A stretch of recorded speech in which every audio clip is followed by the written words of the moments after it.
20 सप्टेंबरपासून राज्यात पावसाने थैमान घातले आहे. पावसाचा राज्यातील 30 जिल्ह्यांना मोठ्या प्रमाणात फटका बसला आहे. प्राथमिक अंदाजानुसार यात जवळपास 28 लाख हेक्टर क्षेत्र बाधित झालं असून 15 जिल्ह्यात 10,000 हेक्टरपेक्षा जास्त बाधित क्षेत्र आहे.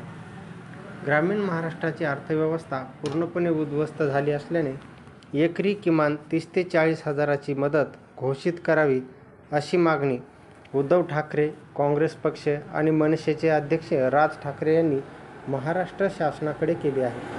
कुठल्याही निकषाच्या चौकटीत न लावता सरसकट ओला दुष्काळ जाहीर करा. एकरी 7 आणि 8 हजार रुपये इतक्या तुटपुंज्या नुकसान भरपाईने काहीही होणार नाही अशी मागणी होत असून त्याऐवजी एकरी किमान 30,000 रुपये नुकसान भरपाई घोषित करा. कारण आता शेतकऱ्याची घडी बसायला किमान 1 वर्ष लागेल. गेल्या काही वर्षातल्या बेफाम उधळपटीने राज्याची आर्थिक स्थिती नाजूक झाली असली तरी सरकारने हात आखडता घेऊ नये आणि त्यासाठी दिल्लीचा जो काही पाठपुरावा करावा लागेल तो करावा अशी मागणी सरकारकडे करण्यात येत आहे. अशा आपत्तीचा पहिला फटका बसतो तो मुलामुलींच्या शिक्षणाला. एकाही मुलाचं शिक्षण बंद होणार नाही. त्याला लागणारी वह्या पुस्तकं मिळतील. अशा परिस्थितीत 6माही परीक्षा देताना मुलांच्या मनाची काय स्थिती असेल याचा सरकारने विचार करून काही कृती तात्काळ करावी. या अशा आपत्तीनंतर रोगराई प्रचंड वाढते. त्यासाठी राज्याचा आरोग्य विभाग सतर्क राहील. जिल्हा रुग्णालयापासून ते आरोग्य केंद्रापर्यंत सगळीकडे औषधांचा तुटवडा पडणार नाही हे सरकारने पाहावं. अशा संकटानंतर कर्जाच्या हप्त्यासाठी सुरू होणारा बँकांचा तगादा हा फारच तापदायक विषय असतो. एकतर बँकांना योग्य ती समज सरकारने आताच द्यावी. सरकारने बांधावर जाऊन शेतकऱ्यांचे अश्रू पुसणे हे सरकारचंच काम आहे. एकरी किमान 30 ते 40 हजाराची मदत घोषित करावी आणि शेतकरी आणि त्यांचं कुटुंब पुन्हा उभं राहील हे पाहावं. मराठवाडा, पश्चिम महाराष्ट्रात परिस्थिती बिकट आहे. ती ढगफुटी होती त्यामुळे शेतीचं खूप नुकसान झालेले आहे. काही ठिकाणी जमीन वाहून गेली आहे, खरडून गेली आहे.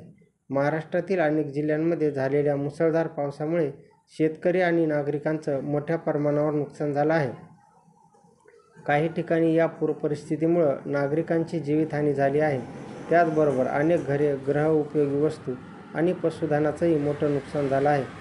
बीडमध्ये काही भागात पूर परिस्थितीमुळे नागरिकांना रेस्क्यू करून सुखरूप काढण्यात आले आहे. नगर, जळगाव, सोलापूर, बीड, नांदेड, हिंगोली, लातूर आणि परभणी या भागात अतिवृष्टी झाली आहे. जवळपास 8 जणांचा मृत्यू झाला आहे. 10 जण जखमी झाले आहेत.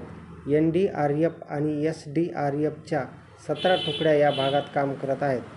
सरकारने आतापर्यंत 31,64,000 शेतकऱ्यांना 2,215 कोटी रुपये मदत करण्याचे GR काढले आहेत. मृत्यू असल्यास त्यांना मदत करायचे अधिकार जिल्हाधिकाऱ्यांना दिलेले आहेत. पावसामुळे मराठवाड्यासह पूर्व पश्चिम विदर्भातील काही जिल्ह्यात गंभीर स्थिती उद्भवली आहे. या पावसामुळे सोयाबीनसह कपाशीचे पीक पूर्णतः नष्ट झालं आहे. या आधीच्या पावसाने कठीण परिस्थिती उद्भवली होती. त्यांचे पंचनामे अद्याप पूर्ण झालेले नाहीत.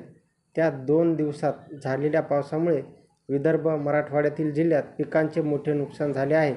जनावरं वाहून गेली, माणसं असुरक्षित आहेत. त्यामुळे लोकांना त्वरित सुरक्षित स्थळी हलविण्यात यावे. अशी स्थितीत सरकारने त्वरित ओला दुष्काळ जाहीर करून मदत करण्याची गरज आहे. परिस्थिती सरकारने या दुष्काळ जाहीर करावा अशी मागणी शेतकरी करीत आहेत. प्रभावित क्षेत्रात मुख्यमंत्री देवेंद्र फडणवीस, उपमुख्यमंत्री अजित पवार आणि एकनाथ शिंदे यांनी प्रभावित क्षेत्राची पाहणी केली असून मदतीचे आश्वासन दिले आहे. मराठवाड्यात 20 सप्टेंबरपासून झालेल्या पावसामुळे आतापर्यंत 8 जणांचा मृत्यू झाला तर 150 जनावरे दगावली तसेच 327 घरे, गोठ्यांची पडझड झाल्याची माहिती आहे. नांदेड, बीड, सोलापूर, यवतमाळ आणि बुलढाणा या जिल्ह्यांचं पावसामुळे सर्वाधिक नुकसान झाले आहे. पावसात सोयाबीन, मका, कापूस, उडीद, तूर, मूग पिकांचे मोठे नुकसान झाले आहे. सप्टेंबर 2025 मध्ये मराठवाड्याने गेली 50 ते 60 वर्षे पाहिली नसलेली विक्रमी अतिवृष्टी अनुभवली, ज्यामुळे 8 जणांचा मृत्यू झाला. अनेक गावे पाण्याखाली गेली.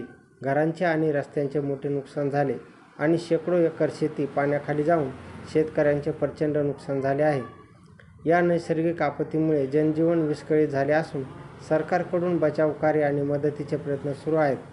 सप्टेंबर 2025च्या तिसऱ्या आठवड्यात मराठवाड्यात 50 ते 60 वर्षात सर्वात जास्त पाऊस पडला, ज्यामुळे अनेक नद्यांनी रौद्र रूप धारण केले आणि सिंदफणा नदीला महापूर आला आहे. या अतिवृष्टीमुळे अनेक गावे पाण्याखाली गेली आहेत. काही गावांचा संपर्क तुटला आहे. या नैसर्गिक आपत्तीत किमान 8 लोकांचा मृत्यू झाला आहे. रस्ते, घरं, शाळा आणि छोटे बंधारे कोसळले आहेत.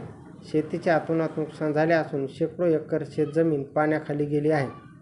शेतकऱ्यांची उभी पिके वाहून गेली आहेत. तसेच जमिनीची सुपीक माती वाहून गेल्याने भविष्यातील शेतीवरही परिणाम होणार आहे. जमिनीची सुपीक माती वाहून गेल्यामुळे शेतकऱ्यांना पुढील हंगामात शेती करणे कठीण जाईल. पुनर्वसन: पाण्याखाली गेलेल्या गावांचे आणि घरांचे मोठ्या प्रमाणात पुनर्वसन करण्याची गरज आहे.